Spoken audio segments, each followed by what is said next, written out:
للہ الحمد للہ وکفی والصلاة والسلام علی سید الرسل وخاتم الانبیاء وعلی آلہ واصحابہ نجوم الہدی اما بعد فاعوذ باللہ من الشیطان الرجیم بسم اللہ الرحمن الرحیم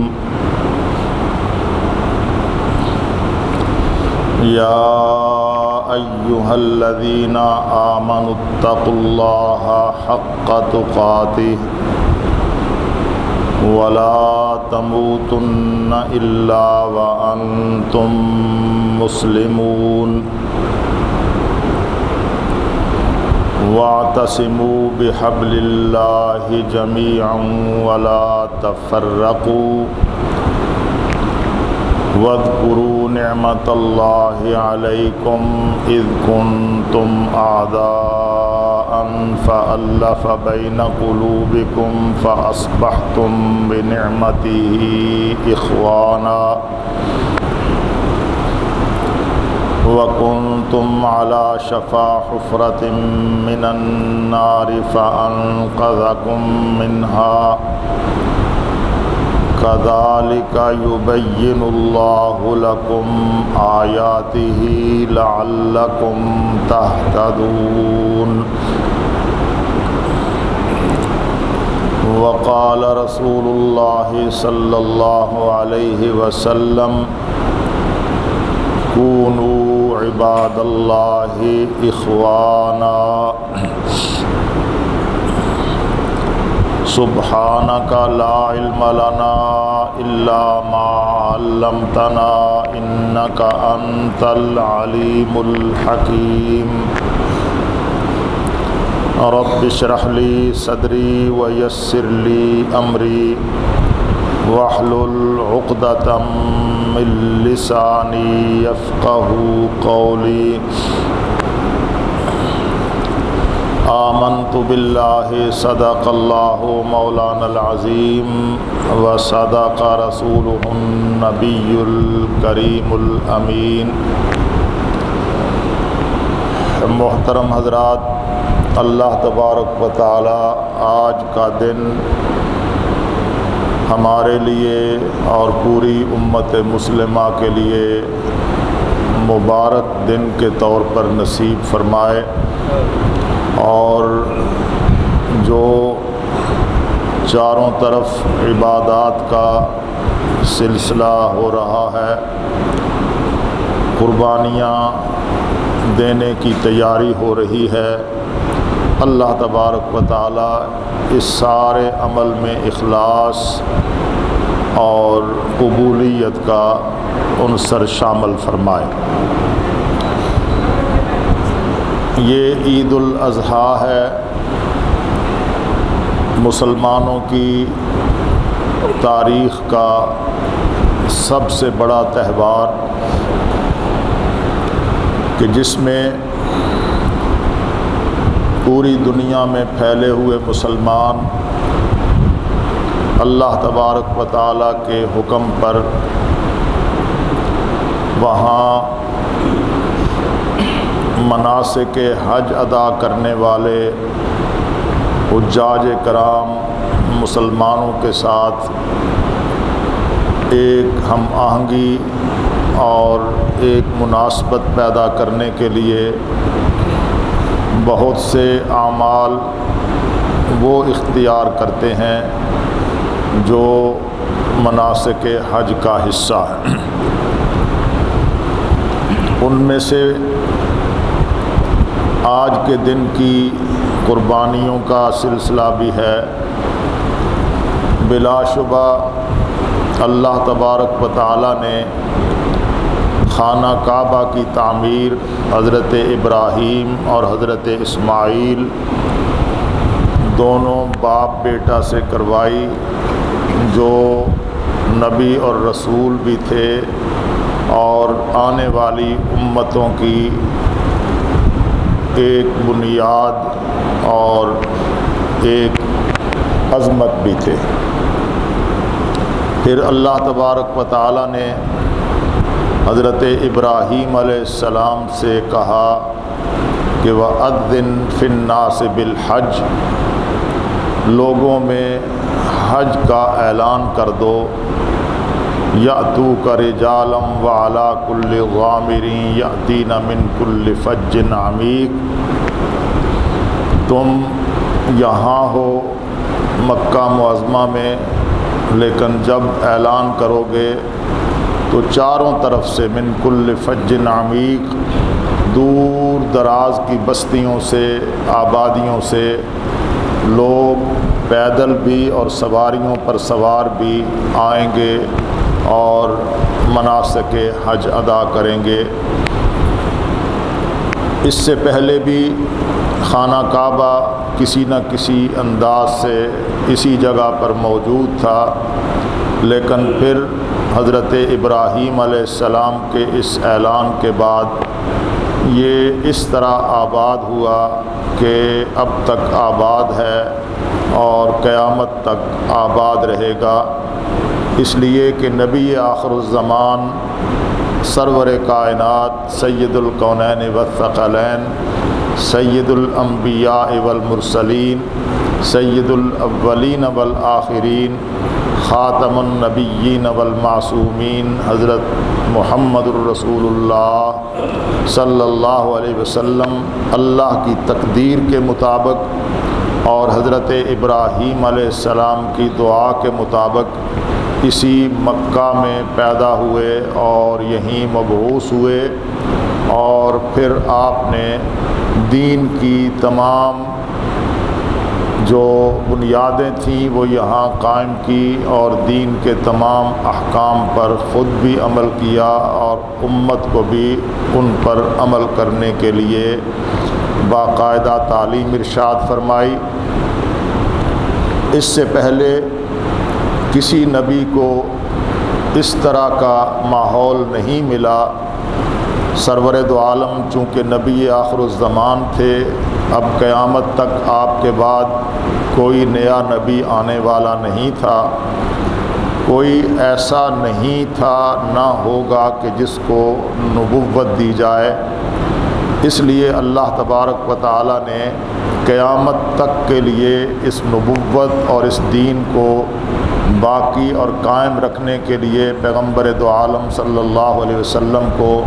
وہ کامیابی نصیب فرمائی کہ جو رہتی دنیا تک ایک یادگار کامیابی ہے۔ مکہ معظمہ سے مدینہ کی طرف ہجرت کی، پھر مدینہ طیبہ میں 8 سال گزارنے کے بعد پیغمبر دو عالم صلی اللہ علیہ وسلم اپنے ساتھ 10,000 قدسی صفت صحابہ کرام کا لشکر لے کر مکہ کو فتح کرنے کے لیے روانہ ہوئے، اور پھر مکہ فتح ہو گیا۔ تو مکہ فتح ہونے کے بعد یدخلون فی دین اللہ افواجا، چاروں طرف سے لوگ فوج در فوج اللہ کے دین میں داخل ہونے لگ گئے۔ سرور دو عالم صلی اللہ علیہ وسلم جب اس دنیا سے رخصت ہوئے ہیں تو پورے جزیرہ عرب میں اسلام کے علاوہ اللہ تبارک و تعالیٰ کی توحید کے عقیدے کے علاوہ کوئی مذہب اور کوئی دین باقی نہیں رہا تھا، بلکہ جزیرۃ العرب سے نکل کر یہ پیغام قیصر و کسریٰ تک پہنچ گیا۔ قیصر و کسریٰ آپ حضرات کے علم میں ہے کہ قیصر روم اور اس پورے علاقے کا سب سے بڑا بادشاہ، ایک بڑی قوت، اور کسریٰ عراق، ایران، یہ فارس، ان علاقوں کا سب سے بڑا بادشاہ اور قوت تھی۔ پیغمبر دو عالم صلی اللہ علیہ وسلم کا پیغام جو اللہ کی توحید کا پیغام تھا، پیغمبر دو عالم کی نبوت و رسالت کا پیغام تھا، اور یہ پیغام تھا کہ اسلام اب آخری دین ہے، ان الدین عند اللہ الاسلام، لہذا اسلم تسلم، اسلام قبول کر لو تو بچ جاؤ گے، اور اگر اسلام قبول نہیں کرو گے تو دنیا میں بھی رسوائی تمہارا مقدر ہوگی اور آخرت میں بھی اللہ کے عذاب کا شکار ہوگے۔ یہ پیغام جزیرہ عرب سے نکل کر پوری دنیا تک پہنچ چکا تھا۔ اسی پیغام کے نتیجے میں اسلام کا پرچم لہرایا جاتا رہا۔ پیغمبر دو عالم اس دنیا سے رخصت ہوئے تو 4.5 لاکھ صحابہ کرام اپنے پیچھے چھوڑے ہیں، جو اس دین کو انہی بنیادوں پر جو بنیادیں پیغمبر نے قائم کی تھیں، دین کو دنیا میں پھیلانے کے ذمہ دار قرار پائے، اور انہوں نے اپنی ذمہ داری پوری کی۔ آج جہاں بھی آپ جائیں دیکھیں گے کہ وہاں اسلام کا کلمہ موجود ہے، اللہ کی توحید کا عقیدہ موجود ہے، اور اگر پلٹ کر دیکھیں تو اس کے پیچھے کسی نہ کسی صحابی کی محنت اور کسی نہ کسی صحابی کی جو کوشش ہے وہ آپ کو نظر آئے گی۔ یہ ہے دین اسلام کا ایک مختصر سا خاکہ۔ اور پھر یہ بھی اللہ تبارک و تعالیٰ نے اعلان کیا، پیغمبر دو عالم صلی اللہ علیہ وسلم کے ذریعے اعلان کروایا کہ الاسلام یعلو ولا یعلی علیہ، اسلام ہی اب غالب رہے گا، اسلام پر کوئی دوسرا مذہب غالب نہیں آ سکے گا، اسلام کو کوئی قوت کوئی طاقت مغلوب نہیں کر سکے گی، اسے کوئی شکست نہیں دے سکے گی۔ اسلام فاتح ہے اور اس کی فتوحات کا سلسلہ آخر تک چلا جائے گا۔ اسی دین اسلام کی ایک بنیاد ہے قربانی۔ قربانی کا جذبہ کیا ہے یہ ایک الگ بات ہے، لیکن اللہ تبارک و تعالی نے اسی سورہ الحج میں فرمایا کہ وَلِكُلِّ أُمَّةٍ جَعَلْنَا مَنْسَكًا، ہم نے ہر امت کے لیے قربانیوں کا ایک سلسلہ قائم کیا تھا۔ کیوں؟ لِيَذْكُرُوا اسْمَ اللَّهِ عَلَىٰ مَا رَزَقَهُم مِّن بَهِيمَةِ الْأَنْعَامِ، تاکہ لوگ قربانیاں دیتے ہوئے اللہ تعالیٰ نے انہیں جو جانور چوپائے عطا فرمائے ہیں ان پر اللہ تبارک و تعالیٰ کا نام لیں، اور اس بات کا اعلان کریں اور اقرار کریں کہ فَإِلَٰهُكُمْ إِلَٰهٌ وَاحِدٌ فَلَهُ أَسْلِمُوا، تم سب کا الہ ایک ہی الہ ہے، الہ واحد۔ جینا چاہتے ہو، زندگی اچھے انداز سے گزارنا چاہتے ہو تو فَلَهُ أَسْلِمُوا، اس کے سامنے سر تسلیم خم کرو اور اپنی گردن اس کے سامنے جھکا دو۔ یہ تھا قربانیوں کا سلسلہ۔ قربانی کا معنی یہ ہے کہ کوئی بھی عمل جو اللہ کا قرب حاصل کرنے کے لیے کیا جائے،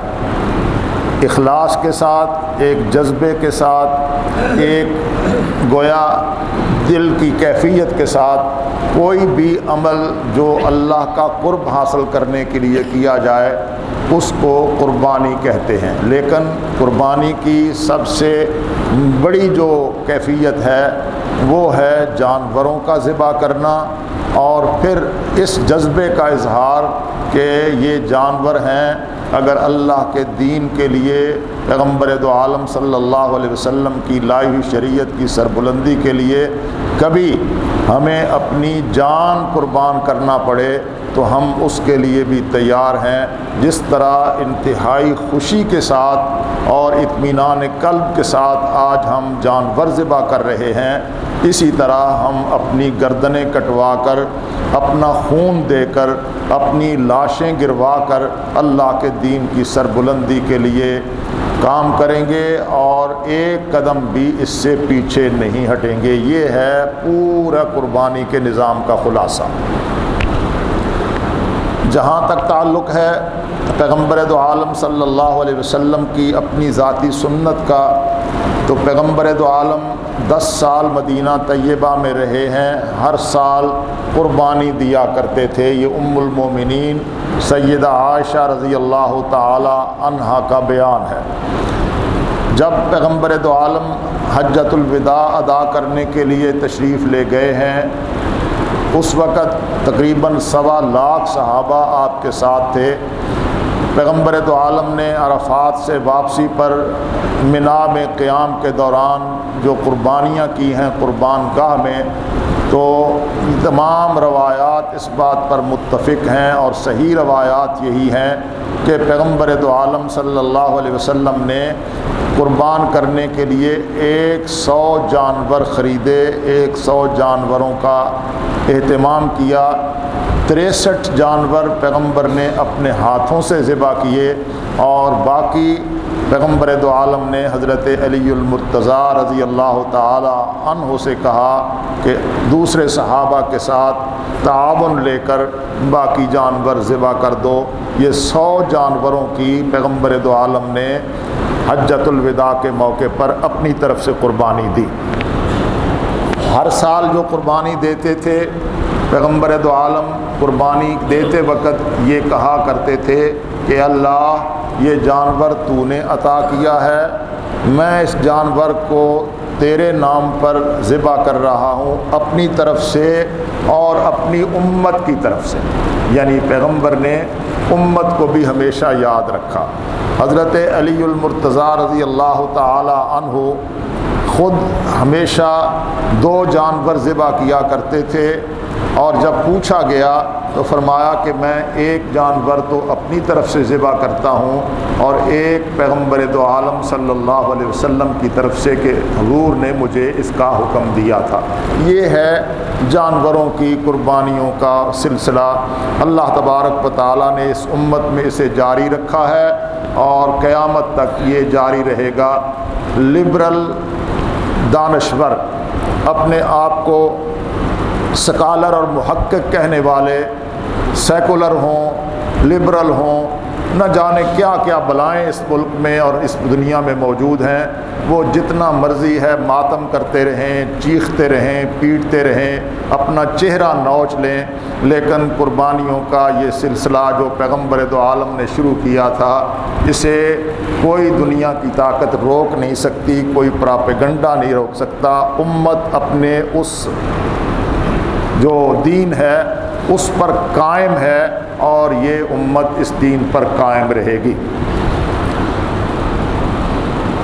سرور دو عالم امام الانبیاء علیہ التحیۃ والسلام سے جب پوچھا گیا کہ ما ہذہ الاضاحی، یہ قربانیوں کا سلسلہ کیا ہے، تو حضور نے تو اس کی ایک تاریخ بیان فرمائی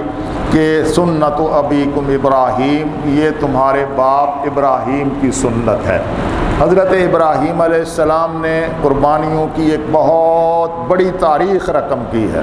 اپنی ذات سے لے کر، اپنے کنبے قبیلے سے لے کر، اپنے بچوں سے لے کر، نہ جانے کس کس شعبے میں حضرت ابراہیم نے، اسی لیے اللہ تعالیٰ نے فرمایا کہ ان ابراہیم کانا امہ، ابراہیم کو یہ ایک فرد نہیں تھا بلکہ وہ ایک امت تھا کہ اس نے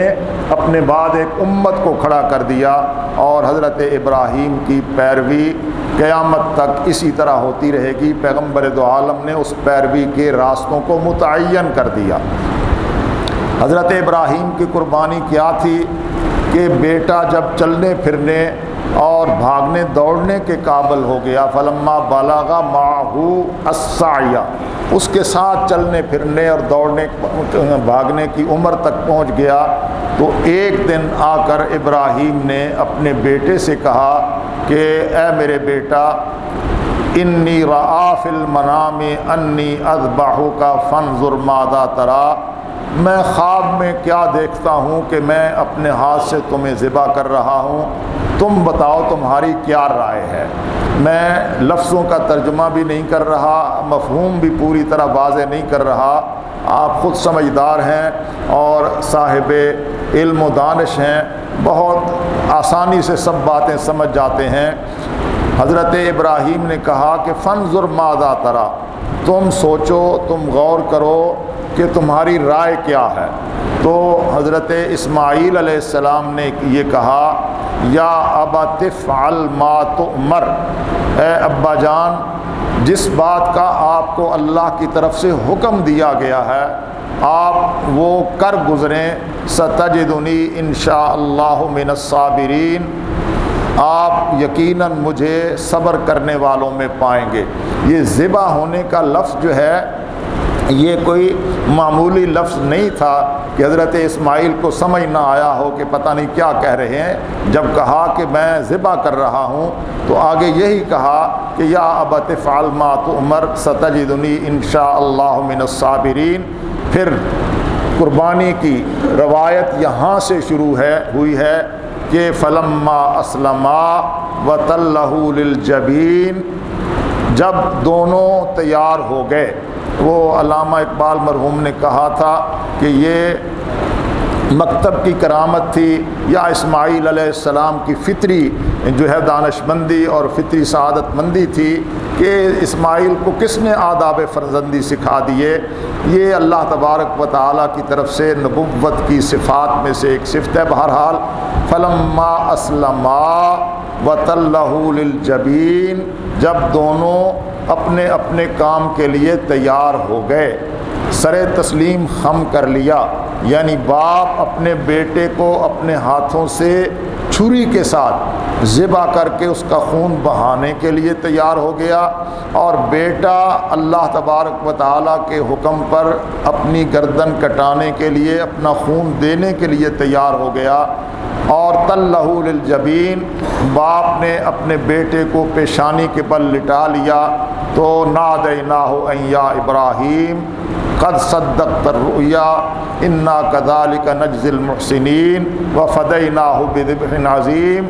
وترکناہ فی الآخرین سلام علی ابراہیم۔ یہ سورہ الصافات کی آیات ہیں جس میں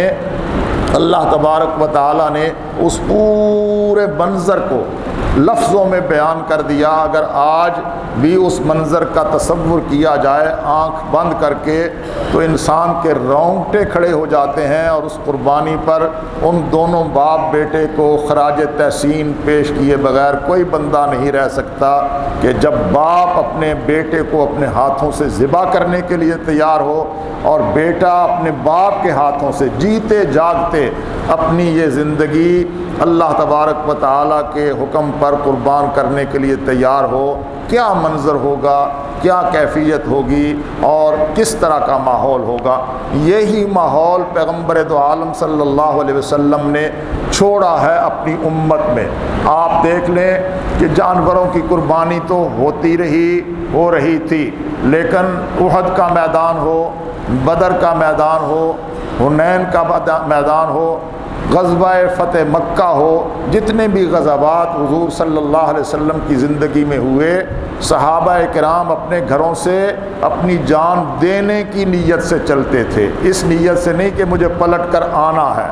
اور مجھے بچ کر آ جانا ہے، بلکہ اس نیت سے چلتے تھے کہ ہم جا رہے ہیں اور اللہ تبارک و تعالیٰ کے نام پر قربانی دینے، یہ ہمارا مشن ہے تاکہ اللہ کا دین سر بلند ہو جائے۔ 70 صحابہ شہید ہوئے ہیں احد کے میدان میں، 14 صحابہ شہید ہوئے ہیں بدر کے میدان میں۔ تو پھر یہ سلسلہ رکا نہیں، کسی نے یہ نہیں سوچا کہ یہ تو قربانیاں ہیں، یہ جانیں دینے ہیں تو کیا کرنا ہے غزوات میں جا کر۔ کسی ماں نے یہ نہیں کہا کہ بیٹا تم غزوے میں نہ جاؤ، کسی بہن نے اپنے بھائی سے نہیں کہا تم میرے ایک ہی بھائی ہو اور میرا پھر کون پرسان حال ہوگا، میرا سہارا کون ہوگا، تم نہ جاؤ۔ کسی باپ نے اپنے بیٹے سے نہیں کہا، بلکہ سب نے اپنے بیٹوں کو تیار کر کے، جیسے دولہا بنا کر بھیجا جاتا ہے بارات کے لیے، ماؤں نے اپنے بیٹوں کو تیار کر کے بھیجا ہے، باپوں نے ان کی پشت پر تھپکی دے کر بھیجا ہے، بہنوں نے دعائیں دے کر بھیجا ہے کہ اے اللہ ہمارے اس بھائی کی جو جا رہا ہے اللہ کے تیرے راستے میں، اے اللہ تو اسی کی قربانی اور شہادت قبول کر لینا۔ یہ سلسلہ تھا۔ یہ اس بات کی علامت ہے کہ پیغمبر دو عالم صلی اللہ علیہ وسلم نے ایمان کی ایک روح پھونک دی، ایک جذبہ پیدا کر دیا، اور وہ جذبہ اس وقت سے لے کر آج تک وہ مائیں جب کہ لیتی تھیں بلائیں تو بچوں کو یوں دیتی تھیں دعائیں کہ عبادت میں کٹے بیٹا جوانی، شہادت میں ختم ہو زندگانی۔ مائیں اپنے بیٹوں کو لوری دیتے ہوئے، بلائیں دیتے ہوئے یہ کہا کرتی تھیں کہ اے اللہ تو میرے اس بیٹی کی جوانی اپنی عبادت کے لیے قبول فرما لے، اور جب اس کی موت کا وقت آئے تو اے اللہ اسے شہادت کی موت دینا۔ فزت برب الکعبہ، جب کوئی گرتا ہے زخمی ہو کر اور اب یہ کیفیت ہے کہ اس کے بچنے کی کوئی امید نہیں، تو وہ یہ ایک ہی لفظ کہتا ہے کہ فزت برب الکعبہ، رب کعبہ کی قسم میں کامیاب ہو گیا کہ اللہ نے میری قربانی قبول کر لی۔ حضرت حمزہ کی لاش پڑی ہوئی تھی، سیدہ پیغمبر دو عالم صلی اللہ علیہ وسلم کی آپ یوں سمجھیں کہ پھوپھی حضرت حمزہ رضی اللہ تعالی عنہ کی بہن آئی ہیں۔ پیغمبر نے پہلے کہا کہ انہیں روکو، یہ اپنے بھائی کی لاش کو دیکھ کر صبر نہیں کر سکیں گی، لیکن جب انہوں نے کہا کہ میں صبر کروں گی تو انہیں دیکھنے کی اجازت ہوئی۔ ایک آنسو نہیں بہایا، ایک ہاتھ نہیں اپنے چہرے پہ مارا، ماتم کی کیفیت پیدا نہیں ہونے دی اپنے وجود پر، اپنے جسم پر۔ یہ کہا کہ ربنا تقبل منا انک انت السمیع العلیم، اے ہمارے پروردگار میرے بھائی نے جو تیری راہ میں اپنی جان قربان کی ہے، تو اس قربانی کو اپنی بارگاہ میں قبول فرما لے۔ اس کے بعد ایک لائن لگی ہوئی ہے، 70 صحابہ اکرام رضوان اللہ تعالی علیہم اجمعین وہ شہید ہوئے ہیں جنہیں منافقین عبداللہ بن سبا کی جو روحانی اولاد ہے وہ تو اب تک اپنے کام میں لگی ہوئی ہے، لیکن اس کے جو روحانی باپ تھے یعنی مانوی باپ تھے منافقین، انہوں نے پیغمبر دو عالم صلی اللہ علیہ وسلم سے حافظ اور قاری صحابہ مانگے کہ ہم اپنے قبائل میں اپنے خاندانوں میں لے جا کر ان سے قرآن پڑھوانا چاہتے ہیں۔ دھوکے سے لے گئے، وہاں جا کر ان 70 صحابہ اکرام کو شہید کر دیا۔ پیغمبر دو عالم 1 مہینہ تک ان کے لیے بد دعا کرتے رہے، جسے قنوت نازلہ کہتے ہیں، اللہم شتت شملہم۔ پیغمبر کو یہ دکھ بھولا نہیں، پیغمبر دو عالم صلی اللہ علیہ وسلم پر یہ صدمے کی کیفیت تھی، لیکن اس صدمے کی کیفیت میں قنوت نازلہ تو پڑا ہے، لیکن آئندہ یہ نہیں کہا کہ اب آئندہ کوئی غزوہ نہیں جائے گا اور صحابہ اکرام کہیں نہیں جائیں گے۔ یہ سلسلہ چلتا رہا۔ یہ ہے اصل میں قربانیوں کا سلسلہ۔ آج میں آپ سب حضرات کو اور اس وقت جن لوگوں نے اپنی قربانیوں کے جانور خرید لیے ہیں، ان کی خدمت کر رہے ہیں، ان کو بنا سنوار رہے ہیں اور ان کے ذبح کرنے کا اہتمام کر رہے ہیں، ان سب کو خراج تحسین پیش کرتا ہوں اور اللہ سے دعا کرتا ہوں کہ یا اللہ ان کی قربانیوں کو قبول فرما لے۔ ایسے ماحول میں کہ جب معاشی طور پر گھیرا تنگ ہے اور ایسا ماحول پیدا ہو گیا ہے کہ پوری امت پوری قوم پریشانیوں میں مبتلا ہے، میں کوئی موازنہ نہیں کرنا چاہتا۔ پاکستان کے نوجوان اپنی معاشی صورتحال اور اپنے گھریلو تنگ دستی سے تنگ آ کر ملک سے باہر گئے ہیں اور کتنی بڑی تعداد میں گئے ہیں۔ یونان جاتے ہوئے سمندر میں ڈوب گئے ہیں۔ نہ یہاں کے وزیر داخلہ نے استعفیٰ دیا ہے، خودکشی کر لینی چاہیے تھے اس کو کہ کیسے گئے ہیں یہ بچے اور ان کے گھروں کی حالت کیا ہے۔ وزارت داخلہ ایک ہوتی ہے، وزیر خارجہ ہے ایک، اس نے خودکشی نہیں کی، اس کو ڈوب مرنا چاہیے تھا کہ وہ اس کی وزارت خارجہ کہاں ہے۔ بچے گئے ہیں، انہیں ایک کشتی میں لاد دیا گیا ہے، وہ کشتی جو ہے سمندر میں ڈوبنے کے قریب ہوئی ہے، فریاد کرتے رہے ہیں، چیخ و پکار کرتے رہے ہیں، کوئی ان کی چیخ و پکار پہ آواز کان دھرنے کے لیے تیار نہیں تھا، کسی نے ان کی آواز نہیں سنی۔ اور آج وہ گئے تھے اپنے گھر والوں کے لیے، اپنے ماؤں اور بہنوں اور بیٹیوں کی خوشیوں کے لیے، پیسہ کمانے کے لیے، ان کی لاشیں بھی نہیں ملیں کہ لوگ ان کی لاشوں کو دیکھ کر دفنا کر صبر کر لیں کہ یہ ہمارے بیٹے کی قبر ہے۔ یہ ہے ماحول اس ملک کا۔ دوسری طرف صورتحال کیا ہے کہ اسی ملک کے ایک خاندان کے 2 بندے کروڑوں روپیہ دے کر آپ دوز میں بیٹھتے ہیں انجوائے کرنے کے لیے، لطف اندوز ہونے کے لیے، کیا کہ ٹائٹینک کا ملبہ دیکھنے ہم جا رہے ہیں۔ لوگ مری جاتے ہیں، لوگ نتھیا گلی جاتے ہیں، ہم اس سے کہیں بڑی جگہ پہ جائیں گے اور وہ کروڑوں ڈالر دے کر وہ لطف اندوز ہونے کے لیے جاتے ہیں۔ کسی کو کوئی شرم نہیں ہے، کسی کو کوئی حیا نہیں ہے، کسی کو اس بات کا احساس نہیں ہے کہ یہ کیا ہو رہا ہے اور کیا ہونا چاہیے۔ اس ملک کی وزارت داخلہ اور وزارت خارجہ نے بھی ان سے نہیں پوچھا کہ تمہیں کیا تکلیف پڑی ہے، یہاں کیا پریشانی ہے تمہیں کہ تم ایک آبدوز میں بیٹھ کر لطف اندوز ہونے جا رہے ہو۔ کوئی نہ کوئی انہیں ویزا ملا ہے، ان کے پاسپورٹ پہ کوئی نہ کوئی مہر لگی ہے، انہوں نے یہ بتایا کہ ہم وہاں جا رہے ہیں۔ کسی کو اس بات کا احساس نہیں۔ ایک طرف ایک مزدور ایک مہینہ سے یہاں پڑا ہے فٹ پاتھ پہ، اسے کام نہیں ملتا، اور عید کے موقع پر اس نے گھر جانا ہے تو اس کے پاس کرایہ نہیں ہے، اپنے بچوں کے لیے عید کی کوئی خوشی خرید کر لے جائے، اس کے پاس کرایہ نہیں ہے۔ دوسری طرف صورتحال یہ ہے کہ ایک لمحے میں، اسے لمحہ ہی کہیں، پارلیمنٹ میں ایک بل پیش ہوتا ہے کہ چیئرمین سینٹ جو اب ہے یا اس سے پہلے ہوئے ہیں اور ابھی زندہ ہیں، ان کی مراعات میں اضافہ کر دیا گیا ہے۔ اضافہ بھی کتنا، ہوش اڑ جاتے ہیں اس ملک میں جہاں دو وقت کی روٹی کھانے کے لیے محتاج ہے ایک آدمی۔ میں چونکہ اس طبقے سے اور اس کلاس سے تعلق رکھتا ہوں، یہ آپ کے ساتھ بیٹھے ہوئے ہیں، ایک آدمی باہر بیٹھا ہے، ایک آدمی یہ صندوقچی لے کے پھر رہا ہے، لوگوں سے چندہ مانگ رہے ہیں، ایک آدمی وہاں کھڑا ہے مسجد کی صفائی کر رہا ہے۔ ان کی زندگی کیسے گزرتی ہے اس کا مجھے پتہ ہے۔ مجھے چونکہ اپنی زندگی کا پتہ ہے کہ میری زندگی کیسے گزرتی ہے، اگر میری زندگی اتنی تلخ ہے تو ان کی زندگی کتنی تلخ ہوگی، جن کی تنخواہیں